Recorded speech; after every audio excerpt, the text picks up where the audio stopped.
Halo guys. Guys. Jadi kami dari kelompok 15. Di sini kami sedang berada di KPP Deluang Sari.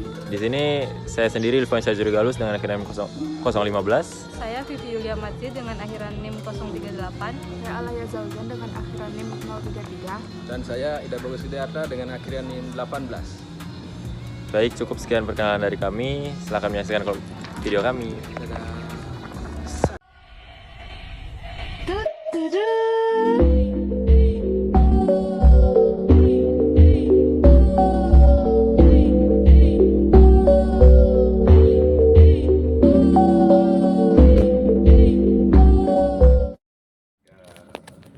Perkenalkan diri saya Ike Terhantara, lahir tahun 83. Jadi saya di sini kebetulan sebagai ketua kelompok yang ada di sini. Pendidikan D3 Prodelat. Itu dari saya dulu. Mungkin ada yang lanjut ditanyakan, silakan. Mungkin Bapak bisa jelasin profilnya Deluang Sari ini. Baik, untuk profil Deluang Sari didirikan pada tahun 93. Jadi awal didirikan itu karena ada berkaitan dengan isu yang ada di desa kami sebagai pembantai penyu. Jadi untuk menampik isu itu, jadi beberapa nelayan yang terdiri atas kelompok pelestari penyu Deluang Sari itu terdiri dari 12 orang menyatakan mempunyai gagasan untuk membentuk pelestarian ini, sehingga isu terhadap pembantaian penyu yang diisukan di desa kami itu jadi bisa hilang. Baik, itu dari profil. Terus apa lagi? Mungkin kayak kegiatan utama di Deluang Sari ini apa aja, Jadi Bapak? kita kegiatan utama di sini adalah 1 pelestarian, 2 penyelamatan, edukasi juga, terus ada pelepas liaran. Jadi tiap tahunnya kita ada kegiatan pelepas liaran, baik itu dengan pemerintah maupun dengan instansi-instansi terkait, termasuk juga wisatawan yang berkunjung ke sini. Jika ada ingin melakukan pelepas liaran, jadi kita izinkan. Nah, kalau misalnya dari wisatawan itu yang paling banyak itu dari wisatawan luar atau wisatawan? Untuk saat ini kebanyakan sih, jadi kita untuk wisatawannya campur-campur. Tapi untuk dominasi sekarang India yang dominasi. Mungkin infrastruktur pendukung manajemennya di sini ada atau tidak? Untuk infrastruktur, maksudnya infrastruktur strukturnya. Atau kayak dukungan dari pemerintah? Oh, Iya. sudah barang tentu itu pasti. Jadi kita bekerja sama di sini dengan BKSDA Bali. Jadi untuk penyunya kita bekerja sama dengan BKSDA Bali, untuk lahan kita bekerja sama dengan Tahura Ngurah Rai. Ya. Jadi untuk dukungan pemerintah sudah pasti ada. Jadi balai bengong ini sama kolam penyu itu dulu diberikan dari Dinas Perikanan dulu pada saat itu. Jadi untuk wifi kita diberikan dari Menkominfo.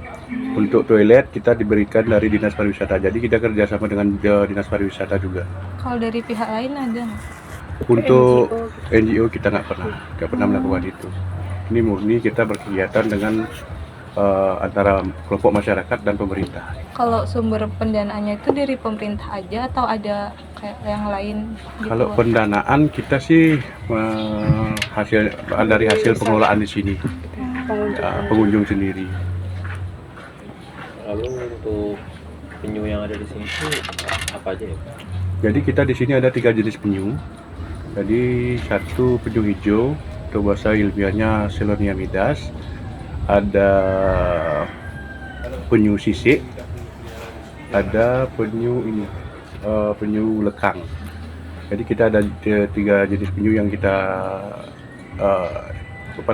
kita konservasi di sini. Jadi beberapa ada juga penyu yang terluka kita rawat, habis itu kita lepas liarkan lagi. Jadi kebanyakan penyu-penyu yang terluka kayak diserang hiu, ada kena kipas baling-baling kapal atau apa, jadi kita rawat di sini. Jadi kita juga ada kerjasama dengan dokter hewan, kadang-kadang juga dari mahasiswa kedokteran dari UNUP juga. Oh, kedokteran hewan. Kalau apa sih penyu-penyu ini kan pasti nggak mungkin datang sendiri nggak Pak? Itu dia Iya. Mbak pihak dari Luangsari ini yang ngambil atau bagaimana? Ya, jadi ini semua hasil pembesaran. Oh, saya paham. Hasil pembesaran. Jadi untuk kita program tiap tahunnya kan kita ada program penetasan telur penyu. Jadi hasil dari penetasan itu 25%-nya kita kembangbiakkan di sini lagi. Jadi yang 75% kita harus lepaskan ke habitat. Ya. Mohon maaf Bapak, kayak untuk permasalahan atau kendala gitu ada nggak Bapak? Kalau kendala sudah pasti ada. Cuma kita di sini berusaha untuk berusaha untuk menyelesaikan kendala itu sendiri. Misalkan seperti pakan biasanya kan ada bulan-bulan tertentu memang rumput laut itu sangat sulit dicari. Jadi gimana solusinya, kita cari jenis rumput laut yang beda kita kasih. Tapi yang jelas selama ini karena kita menjalin kerjasama dengan nelayan rumput laut, jadi kita nggak pernah.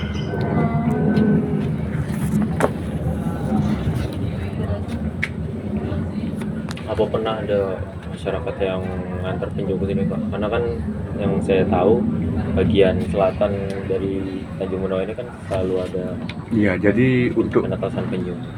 Untuk masyarakat yang ngantar ke sini biasanya sih penyu-penyu yang terluka itu baru jadi ada aja para nelayan yang menemukan penyu terluka atau dalam bentuk mungkin ke sakut jaring, ada juga yang memang terkena ada parasit.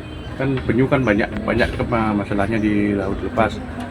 Jadi yang banyak diberikan oleh masyarakat itu yaitu jadi penyu yang kena parasit sama yang kena baling-baling kapal tersangkut jaring, itu pasti dibawa ke sini. Kalau di sini kan ada beberapa titik yang kita tahu, kayak di depan Hotel Grand Miras. Kalau di kawasan Tanjung Benoa jarang sekali. Jadi penyu yang sarang-sarang yang sering kita telusuri itu dari biasanya depan-depan hotel.